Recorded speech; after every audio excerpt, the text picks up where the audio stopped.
మన తెలంగాణ రాష్ట్రంలో management quota MLA KTR గారు నిన్న మొన్న అవాకు చవాకులు పేల్తా ఉన్నాడు. మనకు తెలంగాణలో ఒకటి అనుకుంటా ఉంటాం, జనరల్గా పంది బురదలో దొర్లి దొర్లి దొర్లి ఆ బురదను అంటించుకొని బయటికి వచ్చి ఆ బురదను వేరే వాళ్ళకి అంటియాలనే ప్రయత్నం చేస్తుంటది. అట్లనే 10 ఏండ్ల విధ్వంసకర పాలన చేసిండ్రు కల్వకుంట్ల కుటుంబం. చేయరాని పనులన్నీ చేసిర్రు. ఒక రాజకీయ నాయకుడు, ఒక ప్రభుత్వము చేయలేని పనులన్నీ చేసిర్రు. దాన్ని ఇప్పుడు వాళ్ళు చేసిన నీచ నికృష్ట పనులను సపోర్ట్ చేసుకునేటట్టుగా మాట్లాడుతూ కాంగ్రెస్ పార్టీ కూడా చేస్తుంది కదా అంటున్నారు. ఫోన్ ట్యాపింగ్లు, ప్రైవేట్ సైన్యం పోలీసు వ్యవస్థకు ప్యారలల్ గా ప్రైవేట్ సైన్యం నడుపుడు, వాళ్ళ ద్వారా ఇల్లీగల్ ఫోన్ ట్యాపింగ్ చేసుడు, ఇవన్నీ కూడా స్వాతంత్రం వచ్చిన తర్వాత ఏ ప్రభుత్వాలు కూడా చేయలే. ఆ కీర్తి ఘనత వహించిన కల్వకుంట్ల కుటుంబానికి మాత్రమే దక్కింది. నిన్న మాట్లాడుతూ ఏమంటారు కేటీఆర్ అంటే, లైట్ డిటెక్టర్ టెస్ట్ తీసుకుంటారా, ఇప్పుడు బట్టి గారి ఫోన్ ట్యాప్ చేయలేదని, ఉత్తమ్ కుమార్ రెడ్డి గారి ఫోన్ ట్యాప్ చేయలేదని, పొంగులేటి శ్రీనివాసరెడ్డి గారి ఫోన్ ట్యాప్ చేయలేదని. అంటే ఎంత దిగజారిపోయిండు కేటీఆర్. తన మీద పడ్డ బురద కడుక్కునే శాతగాక ఆ బురదను ఇంకోర కంటియాలని చూస్తా ఉన్నాడు. అరే కాంగ్రెస్ పార్టీలో ట్యాపింగ్ చేయాల్సిన అవసరం ఏముందబ్బా? బట్టి గారికి ఏమైనా ఇష్యూ ఉంటే వచ్చి రేవంత్ రెడ్డి గారి దగ్గర కూర్చొని మాట్లాడుకుంటాడు. ఇంకెవరికైనా ఏదైనా ఇష్యూ ఉంటే మాట్లాడుకుంటారు. అంత ప్రజాస్వామ్యం ఉంది మా పార్టీలో. అంటే మీ పార్టీల లాగా ఒకరి మీద ఒకరికి నమ్మకం లేకుండా, మీ కుటుంబ సభ్యుల మీద కూడా మీకు నమ్మకం లేకుండా ఫోన్ ట్యాపింగ్ చేసిండు. అది మీ సంస్కృతి, నీచమైన సంస్కృతి. కానీ కాంగ్రెస్ పార్టీలో అటువంటిది ఉండబోదు. జాతీయ పార్టీ అన్ని అంశాలు టేబుల్ మీద కూర్చొని విభేదాలున్నా, అంగీకారం ఉన్నా, పాలసీ మ్యాటర్ మీద మిగతా విషయాల్లో స్వేచ్ఛగా డిబేట్ చేసుకొని ఒక అంగీకారానికి వచ్చే సంప్రదాయం కాంగ్రెస్ పార్టీలో ఈ రోజు కాదు, 135 ఏళ్ల నుంచి కూడా ఉంది.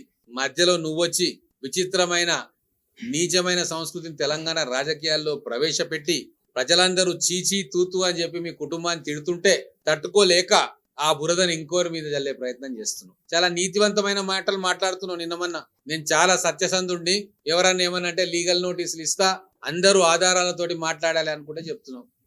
మరి నువ్వు ఏ ఆధారాలతోటి గౌరవ ముఖ్యమంత్రి గారు ఢిల్లీకి 2,500 కోట్లు పంపుతున్నాడు అని చెప్పి ఏ ఆధారంతో మాట్లాడినావు మహాశయ? ఒక ముఖ్యమంత్రి గారి మీద మీరు అవాకులు చవాకులు అభాండాలు వేసుకుంటూ పోతా ఉంటావు. కానీ మీరు చేసిన పని, దుర్మార్గపు నీచమైన పనిని బాధితులు పోయి పోలీస్ కంప్లైంట్ చేస్తే అది మీకు తప్పు అనిపిస్తుంది. బాధితులు వేసిరు, వేరే వాళ్ళు కాదు. ఫోన్ ట్యాపింగ్ జరిగింది, ఎంక్వైరీ చెయ్యి అని. కేటీఆర్ ట్యాప్ చేసిందని ఎవ్వరు అనలే. అనుమానం ఉంది, సిరిసిల్లలో ట్యాపింగ్ జరిగింది. మరి ఎవరికి లాభం జరుగుతుంది? కేటీఆర్కే లాభం జరుగుతుంది. కాబట్టి దీని వెనక ఎవరున్నారు అని కంప్లైంట్ ఇస్తే దానికి గుమ్మడికాయ దొంగ అంటే భుజాలు తడుముకుంటున్నట్టు విచిత్రమైన విన్యాసాలు చేస్తా ఉన్నావు. ఒకవైపు చెల్లెలు తిహార్ జైల్లో ఉంది, ఇంకోవైపు మీ అందరి మీద ఫోన్ ట్యాపింగ్ అభియోగాలు వస్తా ఉన్నాయి. ఈరోజు స్పష్టంగా ఒకటే మాట అడుగుతా ఉన్నా, కేసీఆర్ కు తెలియకుండా తెలంగాణ రాష్ట్రంలో 10 సంవత్సరాలు చీమైనా చిట్టుకుమన్నదా? కేసీఆర్ కు తెలియకుండా ఏ ఆఫీసర్లైనా ట్రాన్స్ఫర్ అయ్యిందా? కేసీఆర్ కు తెలియకుండా పాలసీ డెసిషన్స్ లో ఫైల్స్ మూవ్ అయినాయా?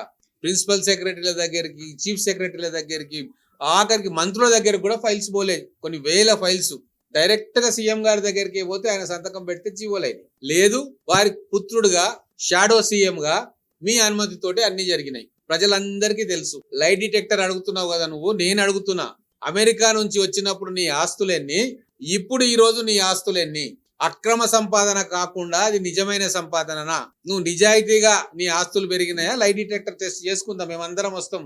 మేము కానీ, మా సంపత్ కుమార్ గారు కానీ, మా ఉద్యమకారులు కానీ, కాంగ్రెస్ లో ఉన్న నాయకులు కానీ వచ్చి లైట్ డిటెక్టర్ టెస్ట్ చేస్తాం రండి. నీ మీద వచ్చిన అభియోగాలకు నువ్వు ఆన్సర్ ఇవ్వకుండా బట్టగాల్చి మీద పడేసి ముఖ్యమంత్రి గారిని, కాంగ్రెస్ పార్టీని ఏదో మాట్లాడాలంటే ప్రజలు నవ్వుకుంటా ఉన్నారు. రిమాండ్ రిపోర్ట్ కూడా పబ్లిక్ డొమైన్ లోకి వచ్చేసింది. రాధాకృష్ణారావు గారు టాస్క్ ఫోర్స్ ఏదైతే ఇన్ఛార్జ్ ఉండేనో వారు తూచా తప్పకుండా ఎవరు ఆర్డర్స్ ఇచ్చిండ్రు, ఎవరి ఆదేశాలతోటి పనిచేసినాం అనేది చాలా స్పష్టంగా చెప్పిండు. ఇంకా బుకాయించాల్సిన అవసరం లేదు.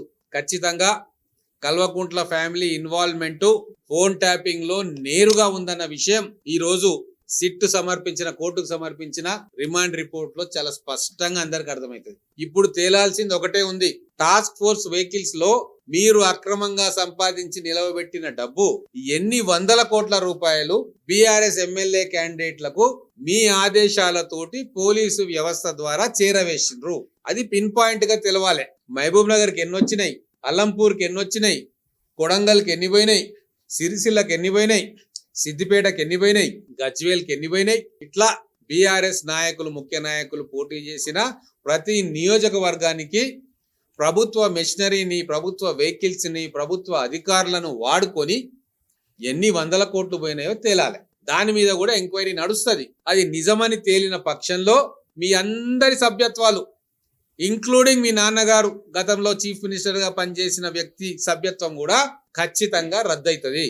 దీని గురించి కూడా డబ్బులు ఏం పంపలేదు మేము అనే దాంట్లో లై డిటెక్టర్ టెస్ట్ కు వస్తే ప్రజలు హర్షిస్తారు. కాబట్టి నిజం మొత్తం రాబోయే రోజుల్లో నిజాయితీ గల పోలీస్ ఆఫీసర్లు అపాయింట్ చేసింది కాంగ్రెస్ ప్రభుత్వం.